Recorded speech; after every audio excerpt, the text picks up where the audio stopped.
জানিয়ে দিব আমাদের হাতে থাকা সর্বশেষ গুরুত্বপূর্ণ আপডেট সংবাদ। ইসরায়েলিদের বাঁচাতে ফিলিস্তিনিদের কাছে দুই দেশের আকুতি।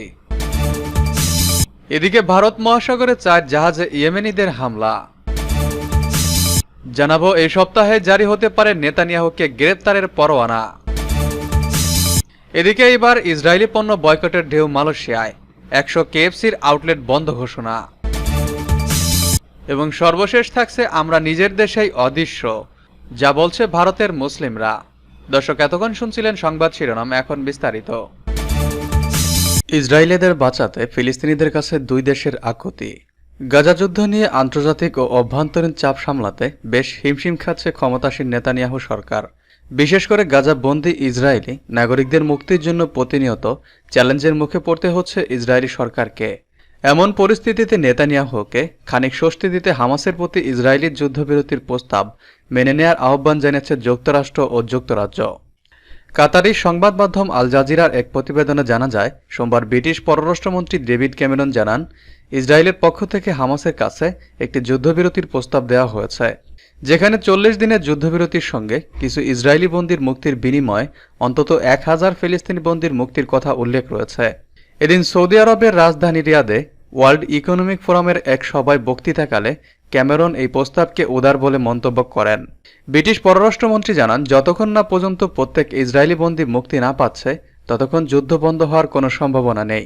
এর আগে মার্কিন পররাষ্ট্রমন্ত্রী অ্যান্টনি ব্লিংকেন জানান, হামাস এ প্রস্তাব গ্রহণ করবে বলে তিনি আশাবাদী। হামাসকে উদ্দেশ্য করে তিনি বলেন, তাদের খুবই দ্রুত সিদ্ধান্তে আসতে হবে। তিনি আশা করেন হামাস সঠিক সিদ্ধান্তই গ্রহণ করবে। গত কয়েক মাস ধরে ইসরায়েল ও হামাসের মধ্যে যুদ্ধবিরতি চুক্তিতে মধ্যস্থতা করার জন্য কাজ করছে মিশর, কাতার এবং যুক্তরাষ্ট্র। ইসরায়েলের এ যুদ্ধবিরতির প্রস্তাব এমন সময় দেওয়া হলো যখন গাজায় চূড়ান্ত যুদ্ধবিরতির সম্ভাবনা নিয়ে কথা বলতে খলিল আল হাইয়ার নেতৃত্বে হামাসের একটি প্রতিনিধি দল মিশর সফর করছেন। স্বাধীনতাকামী দলটি বরাবরই বলে আসছে, যুদ্ধবন্দীদের মুক্তির জন্য স্থায়ী যুদ্ধবিরতি প্রয়োজন। তাদের আশঙ্কা, ইসরায়েল তার সব পণবন্দীর মুক্তির পর গাজার উপর আরও নির্মমভাবে হামলা শুরু করবে। এদিকে কট্টরপন্থী ইসরায়েলি মন্ত্রীরা প্রধানমন্ত্রী বেনিয়ামিন নেতানিয়াহুকে সতর্ক করে জানান, ইসরায়েলি বন্দীদের বিনিময়ে হামাসের সঙ্গে যুদ্ধবিরতির চুক্তি করা হলে তার সরকারের পতন ঘটবে। ভারত মহাসাগরে 4 জাহাজে ইয়েমেনিদের হামলা। ভারত মহাসাগরে 4টি জাহাজে হামলা চালিয়েছে ইয়েমেনের সশস্ত্র গোষ্ঠী হুতি বিদ্রোহীরা। মঙ্গলবার এক প্রতিবেদনে তথ্য জানিয়েছে বার্তা সংস্থা রয়টার্স। হুতি বিদ্রোহীরা জানান, চলমান ইসরায়েল বিরোধী অভিযানের অংশ হিসেবে ভারত মহাসাগরে ড্রোন হামলায় এমএসসি ওরিয়ন কন্টেইনার জাহাজে হামলা করেছে তারা। পর্তুগালের পতাকাবাহী জাহাজটি পর্তুগালের সাইন্স থেকে ওমানের সালাহ বন্দরের দিকে যাচ্ছিল। জাহাজটির নিবন্ধিত মালিক হল জোডিয়াক মেরিটাইম। এই জাহাজ কোম্পানিতে ইসরায়েলি ব্যবসায়ী ইয়াল অফারের মালিকানা রয়েছে। এছাড়া লোহিত সাগরে বাণিজ্যিক জাহাজে সাইক্লেটস এবং 2টি মার্কিন যুদ্ধ জাহাজে হামলা চালিয়েছে ইরানপন্থী গোষ্ঠীটি। মঙ্গলবারের এ তথ্য জানিয়েছে হুতিদের এক মুখপাত্র। গত অক্টোবর গাজা যুদ্ধ শুরু হয়। এই যুদ্ধে এরই মধ্যে 34,000-এর বেশি ফিলিস্তিনি নিহত হয়েছেন। হুতিরা বলছে, গাজায় ফিলিস্তিনিদের প্রতি সংহতি এবং ইসরায়েলি হামলার প্রতিবাদে তারা লোহিত সাগর ও এডেন উপসাগরে ইসরায়েল সংশ্লিষ্ট জাহাজে হামলা করে আসছে। মার্কিন সেনা সদর দপ্তরের তথ্য অনুযায়ী গত 19 নভেম্বর থেকে লোহিত সাগর ও এডেন উপসাগরের 50টি বেশি জাহাজে হামলা চালিয়েছে হুতিরা। তাদের হামলার ভয়ে বেশিরভাগ জাহাজ কোম্পানি গুরুত্বপূর্ণ এই 2 নৌপথ এড়িয়ে গন্তব্যে পাড়ি দিচ্ছে। এতে পরিবহন ব্যয় বেড়ে যাওয়ায় বড় ধরনের ক্ষতির মুখে পড়েছে পশ্চিমারা। হুতিদের হামলার জবাবে বেশ কয়েকটি দেশের সমন্বয়ে একটি টহল দল গঠন করে যুক্তরাষ্ট্র। এই জোট গঠন করেও ইরানপন্থী যোদ্ধাদের থামাতে না পারে ইয়েমেনের হুতিদের বিভিন্ন সামরিক স্থাপনায় বিমান হামলা চালায় মার্কিন ও ব্রিটিশ বাহিনী। তবে হামলা করেও এখন পর্যন্ত তাদের থামাতে পারেনি পশ্চিমারা। এই সপ্তাহে জারি হতে পারে নেতানিয়াহুকে গ্রেপ্তারের পরোয়ানা। গাজায় একের পর এক যুদ্ধ অপরাধ ও মানবতাবিরোধী অপরাধের নির্দেশ দেওয়ার অভিযোগে ইসরায়েলি প্রধানমন্ত্রী বেঞ্জামিন নেতানিয়াহু, প্রতিরক্ষামন্ত্রী ইয়াগাব গ্যালান্ট এবং ইসরায়েলের প্রতিরক্ষা বাহিনী আইডিএফের জ্যেষ্ঠ কর্মকর্তাদের বিরুদ্ধে চলতি সপ্তাহে গ্রেপ্তারি পরোয়ানা জারি করতে পারেন নেদারল্যান্ডসের হেগ শহরে অবস্থিত আন্তর্জাতিক অপরাধ আদালত বা আইসিসি। ইসরায়েলের সরকারি কর্মকর্তাদের বরাত দিয়ে মঙ্গলবার এক প্রতিবেদনে তথ্য জানিয়েছে মার্কিন সংবাদ মাধ্যম এনবিসি। সম্ভাব্য সেই পরোয়ানা এড়াতে ইতিমধ্যে কূটনীতিক চ্যানেলের মাধ্যমে ইসরায়েলের যুদ্ধকালীন মন্ত্রিসভা ব্যাপক তৎপরতা শুরু করেছে বলেও এনবিসিকে বলেছেন ওই সরকারি কর্মকর্তা। এ প্রসঙ্গে আইসিসির সঙ্গে যোগাযোগ করে এনবিসির সাংবাদিকরা জানতে চেয়েছিলেন, সত্যিই কি চলতি সপ্তাহে নেতানিয়াহু, গ্যালান্ট ও অন্যান্য ইসরায়েলি সামরিক কর্মকর্তাদের বিরুদ্ধে চলতি সপ্তাহে গ্রেপ্তারি পরোয়ানা ইস্যু করা হচ্ছে কিনা। জবাবে আন্তর্জাতিক অপরাধ আদালতের একজন মুখপাত্র বলেছেন, আমরা ফিলিস্তিন রাষ্ট্রের পরিস্থিতি নিয়ে একটি মুক্ত ও অবাধ তদন্ত পরিচালনা করছি। এই কাজের সুবিধার্থে যে কোনো পদক্ষেপ আমাদের নিতে হতে পারে, কিন্তু যেহেতু এটি তদন্তকালীন বিষয়, তাই এ প্রসঙ্গে এখনই বিস্তারিত কিছু বলার সুযোগ নেই। 2014 সালে হামাস ইসরায়েল যুদ্ধের পর 2017 সালে তার তদন্ত শুরু করেছিল আইসিসি। পরে করোনা মহামারীর কারণে তদন্ত বাধা পড়ে।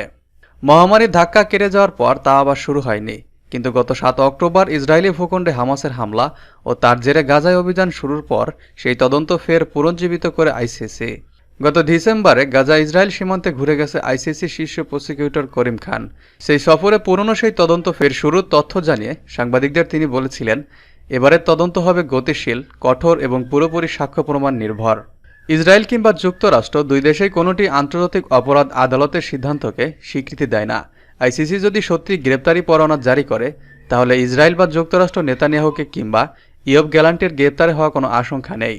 তবে ইউরোপের দেশগুলোর জোট ইউরোপীয় ইউনিয়ন আইসিসিকে স্বীকৃতি দেয়, তাই পরোয়ানা জারি হলে ইউরোপের দেশগুলো সহ বিশ্বের অনেক দেশেই সফর বন্ধ করতে হবে নেতানিয়াহু, গ্যালান্ট এবং আইডিএফের সামরিক কর্মকর্তাদের। কারণ পরোয়ানা বাতিল হওয়ার আগ পর্যন্ত যেসব দেশে গেলে গ্রেপ্তার হওয়ার আশঙ্কা রয়েছে তাদের। এবার ইসরায়েলি পণ্য বয়কটের ঢেউ মালয়েশিয়ায়। 100 কেএফসির আউটলেট বন্ধ ঘোষণা। ইসরায়েলকে সমর্থন ও ক্ষোভের মুখে মালয়েশিয়ার অন্যতম ফাস্টফুড চেইন রেস্টুরেন্ট বন্ধ করতে বাধ্য হয়েছে কেএফসি। গত কয়েক মাস ধরে দেশটিতে চলমান ফিলিস্তিন ইসরায়েল ইস্যুতে শুরু হওয়া ইসরায়েল পণ্য বয়কটকারীদের অভিযোগ, প্রথম থেকে অন্যায্যভাবে ইসরায়েলের প্রতি সমর্থন করে আসছে কেএফসি। এরই জের ধরে কিউএসআর ব্র্যান্ড মালয়েশিয়া হোল্ডিংস বারহাত টানা কয়েক মাস খুলে রাখার চেষ্টার পর দেশব্যাপী 100টিরও বেশি কেএফসির আউটলেট সাময়িকভাবে বন্ধ ঘোষণা করেছে। স্থানীয় চীনা দৈনিকের এক প্রতিবেদনের বরাতে দ্য স্টার অনলাইন ও নিউ স্ট্যাটিক টাইমসের তথ্য অনুসারে কিউএসআর ব্র্যান্ডস, যারা মালয়েশিয়ায় কেএফসির ফাস্টফুড চেইন ফ্র্যাঞ্চাইজিসের পরিচালনা করে, তারা জানিয়েছে 27 এপ্রিল পর্যন্ত দেশব্যাপী 108টি আউটলেট সাময়িকভাবে বন্ধ রেখেছে বলে নিশ্চিত করেছে বিটিভি। প্রতিবেদন উল্লেখ করে বলা হয়েছে, দেশটির কেলান্তন রাজ্য সবচেয়ে বেশি আঘাত এনেছে এই বয়কট। সেখানে প্রায় 80% বা 21টি আউটলেট বন্ধ করা হয়েছে। এরপর জোহর রাজ্য 15টি আউটলেট বন্ধ হয়েছে। আমরা নিজের দেশেই অদৃশ্য, যা বলছে ভারতের মুসলিমরা। উত্তর ভারতের আগ্রা শহরের একটি সুপরিচিত স্কুল থেকে 6 বছর আগে একটি মুসলমান ছেলে অপমান ও ক্ষোভে রক্তবর্ণ হয়ে বাড়ি ফিরেছিল। 9 বছর বয়সী ছেলেটি তার মাকে জানায়, আমার সহপাঠীরা আমাকে পাকিস্তানি সন্ত্রাসী বলে ডাকে। রিমা আহমেদ একজন লেখক ও কাউন্সিলর। দিনটির কথা তার এখনও স্পষ্ট মনে আছে। তিনি বলেন, ক্রুদ্ধ ছোট ছেলেটি তার হাতের মুঠি এতটাই শক্ত করে চেপে ধরেছিল যে তার তালুতে নখের দাগ বসে যায়। সে খুব রেগে গিয়েছিল। তার ছেলে স্কুলের ওই ঘটনার বর্ণনা দিতে গিয়ে বলেছিল, যখন শিক্ষক ক্লাস থেকে চলে যান তখন তার সহপাঠীরা ঠাট্টা বিদ্রুপ করতে শুরু করে। ওই সময় একদল ছেলে তার দিকে ইশারা করে বলে যে ও একটা পাকিস্তানি সন্ত্রাসী, ওকে মেরে ফেল। ছেলেটি জানায় যে তার কিছু সহপাঠী তাকে নর্দমার কিট বলেও কটাক্ষ করত। রিমা আহমেদ যখন এ নিয়ে অভিযোগ করেন তখন তাকে বলা হয়েছিল যে মন গড়া কথা বলছেন, এমন কিছুই ঘটেনি। রিমা আহমেদ তার ছেলেকে স্কুল থেকে ছাড়িয়ে আনেন। 16 বছর বয়সী ছেলেটি বাড়িতে বসে পড়াশোনা করছে। তিনি বলেন, আমি আমার ছেলের অভিজ্ঞতার মাধ্যমে সাম্প্রদায়িক অস্থিরতা টের পেয়েছি, যে অনুভূতি আমার বেড়ে ওঠায় কখনো পেয়েছি বলে মনে করতে পারি না। হয়তো শ্রেণী সুবিধা আমাদের সব সময় মুসলিম ভাবার থেকে রক্ষা করেছিল। এখন মনে হচ্ছে শ্রেণী এবং সুবিধার কারণে আপনি আরও স্পষ্ট লক্ষ্যে পরিণত হচ্ছেন। 2014 সালে নরেন্দ্র মোদীর হিন্দু জাতীয়তাবাদী দল ভারতীয় জনতা পার্টি বিজেপি ক্ষমতায় আসার পর থেকে দেশটিতে 20 কোটি মুসলমানদের জীবনযাপন অশান্ত হয়ে পড়েছে।